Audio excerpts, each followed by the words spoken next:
Um, yes, I knew Ron Klain for many years before this movie was ever written. I, over the years, have worked in Democratic politics, and during the 2 Clinton administrations, I worked quite heavily for President Clinton and the Democratic Party.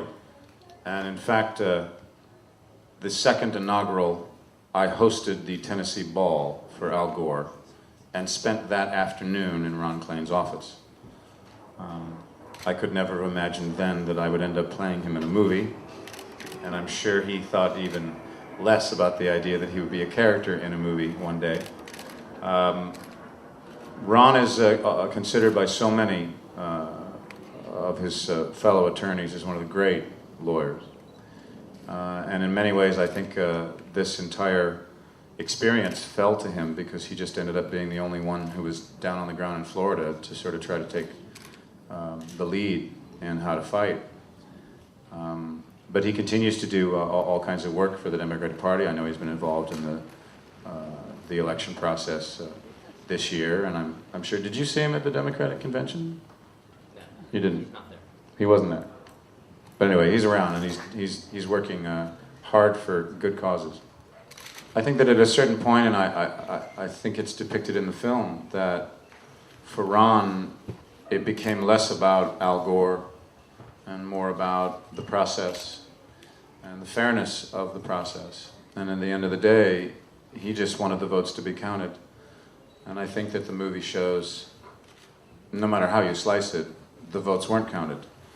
No matter how many times George Bush and James Baker said they counted them once, they counted them twice, now Al Gore wants to count them a third time. If you just look at the 18 counties that chose not to put the ballots back through the automatic machine recount, that's 1,500,000 votes?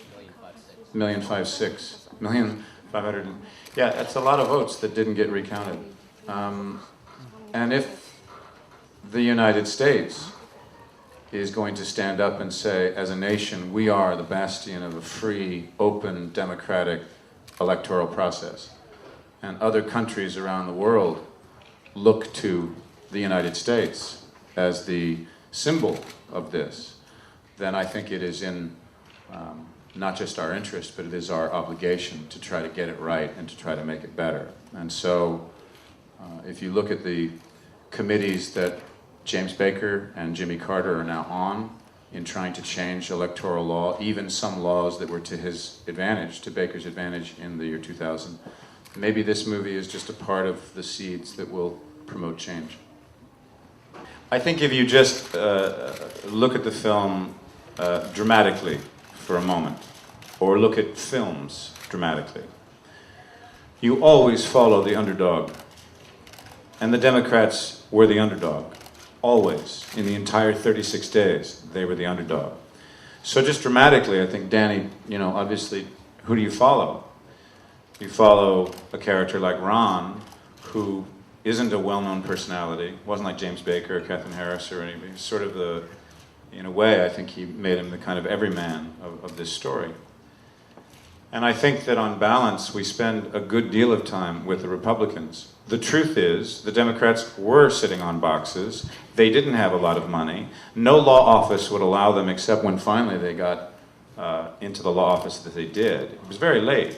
There was a Republican machine, there was an enormous amount of money, and there was an enormous amount of imbalance.